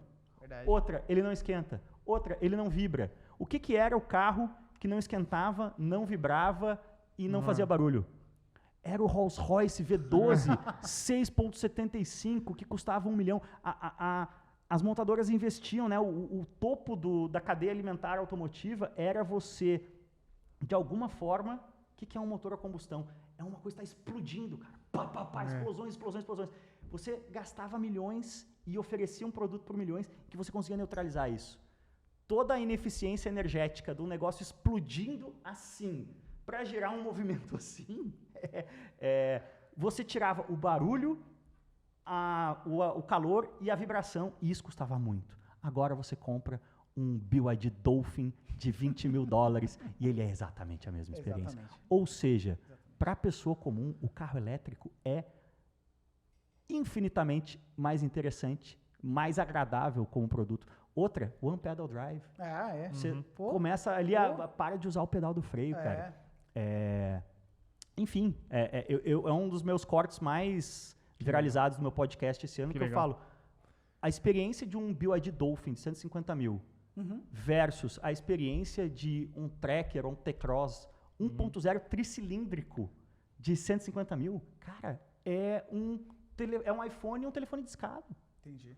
Então, assim, mas eu gosto do ronco do motor, e não sei o que, não sei o que. Você é 5%, nós todos somos aqui 5%, né? Verdade. Então, assim, até falei no meu podcast ontem, a gente estava brincando, né? A garagem perfeita na mesma marca. 2 carros da mesma marca. E eu falei, das generalistas hoje, é a Ford. É um Mustang Mach-E, um Mustang Mach-1, né? De segunda a sábado você anda de Mach-E, no domingo você faz um track day, ou pega uma estrada de serra, vai almoçar com a mulher de Mach-1. Como, se você for todo domingo hoje, na Hípica, lá em São Paulo, tem gente saltando a cavalo. Né? Mas ninguém está tentando defender vamos embarcar na Paulista e vão até a Marginal a cavalo como melhor forma. Né? Não, você tem toda a razão. A gente, inclusive, teve uma experiência no evento Fast que você proporcionou lá no Velocitar. A gente pilotou o E-Pace da Jaguar, assim. Foi uma experiência super bacana, né? O elétrico lá. Cara, se você guiar um E-Pace hoje, parece... Eu falei do iPhone. O E-Pace hoje, o iPace, aliás, que é o elétrico da Jaguar, ele é um iPhone 1. Tipo assim, o que era o patamar do carro elétrico em 2016, cara, evoluiu demais. E foi uma experiência, a gente até tem um videozinho aqui lá no dia, cara, sem contar com o evento, foi muito legal, mas a gente teve a oportunidade, a gente tava nesse aqui, ó. Pena que choveu, né? Pena que choveu, cara. Então foi muito, muito legal, assim, o evento foi massa, e foi a nossa primeira experiência mesmo, né, com o elétrico. Eu tava falando de Mach-1, cara, o meu C40, o SUV familiar, pacato, acelera de 0 a 100 mais rápido que o Mustang Mach-1, cara. É um tiro, né? É um tiro. Cássio, ainda quero testar bastante os elétricos, ainda não tive oportunidade. Até aquela questão que você comentou no comecinho, sobre praticar mais, né, no automobilismo. A gente, fã também, gosta muito de kart, andamos de kart. Eu praticamente corri muito mais no automobilismo virtual, nos simuladores, e pouco pude testar em pista. A gente até brinca, né? A nossa próxima aventura aí deve ser com carro mesmo e no autódromo, que é o que a gente tá trabalhando para fazer isso acontecer. E agora com o elétrico também, né? Sim. Então a gente quer também pegar as duas experiências, né? Tanto um carro a combustão, como um carro preparado, de fato, para isso, para andar em pista, quanto um carro elétrico. Cara, eu recomendo muito para quem tem essa paixão, assim como vocês, tem um pouquinho mais de recurso, pelo menos, cara, faz um cursinho de pilotagem do Manzini, assim, esse ritual todo, já se aventurou várias vezes do Manzini, já não é de 1 ano, 2 anos para trás, não, já tem um bom tempo que a gente já está namorando esses cursos, mas se Deus quiser a gente vai conseguir fazer essa daí. A experiência toda, assim, cara, de colocar um macacão e o cinto apertado e tá quente, você não tá enxergando para fora, e a luva, e o capacete, o barulho, e a falta de visibilidade, a coisa, aí você começa a entender o tamanho do buraco, assim, exatamente, que sabe? E você passa a entender e respeitar a parada de um jeito diferente. Exatamente. Perfeito. Exatamente. E te torna um motorista bem melhor na rua também. Nossa, não, sem dúvida. Com certeza. Sem dúvida. Cássio, a gente está chegando no final do podcast e a gente também tem uma pergunta para fechar. Olhando, e aí, cara, você tem muita experiência, já passou por muita coisa, já viveu muita coisa, mas ainda tem alguma experiência no automobilismo que você ainda deseja ter, que você sonha ter? Como é que seria isso? Tem 2. Uma é andar de Fórmula 1, que eu vou fazer, né? Ou, enquanto uma marca não me chamar, que pode acabar acontecendo mais cedo ou mais tarde, mas se mais uns 2, 3 anos ninguém me chamar, eu vou lá assinar um checão de 5.000 euros e vou andar na Arrows de 97, tá cheio desses programas aí na Europa. Então, essa é uma que eu tô com o coração tranquilo. Agora, a outra que realmente é sonho, que aí a probabilidade é a mesma de ganhar uma Mega Sena, eu queria muito, óbvio que o sonho Le Mans, né? Le Mans. Mas se não Le Mans, para poder sonhar, porque é legal você sonhar algo que tem um pouquinho mais de probabilidade de acontecer, né? Eu queria ser o velho rico terceiro piloto numa corrida de endurance clássica de GT3, assim, seja uma 24 horas de Daytona, idealmente Le Mans. Mas a gente tem Le Mans, tem Daytona, tem 24 horas de Spa, própria 24 horas de Nürburgring, que aí é um buraco, aí não sei se a Roberta libera, não sei se é a minha consciência também, mas enfim, eu queria assim, se é que eu posso ter a ousadia de usar o termo carreira de piloto, eu gostaria de coroar a minha carreira tendo essa experiência de uma grande corrida internacional. Assim. Sensacional, sensacional. São excelentes sonhos. Estamos na torcida para isso acontecer. Demais. E Maicon Cosmer no Big Brother diga, sonhos não morrem jamais. Cássio, muito obrigado, espero que você tenha curtido. A gente adorou, demais. Foi sensacional. Demais, a câmera tá contigo, se você quiser mandar uma mensagem aí pra galera, enfim. Não, sigam lá, @Cássio Cortes no Instagram, youtube.com/Cássio Cortes. É importante apertar o botãozinho do follow no YouTube ali. Como antes, em off, eu falei, o Geraldo Rodrigues, né, grande empresário do automobilismo, ele tem uma frase que eu acho muito boa, que é: a única coisa mais legal que corrida de carro é abrir um vinho e falar de corrida de carro. Aqui a gente estava tomando água, mas não tem nada... A única coisa melhor que falar de corrida de carro é correr de carro. Verdade. Cássio, muito obrigado. Foi um prazer receber você por aqui. Galera, tamo junto. Não se esqueça de se inscrever no canal. Comenta aqui embaixo. A gente vai resenhar muito. Semana que vem tem mais um episódio do Resenha. E se você, assim como a gente, respirar automobilismo, seu lugar é na motosfera. Valeu, galera. Valeu demais. Um abraço. Fechou.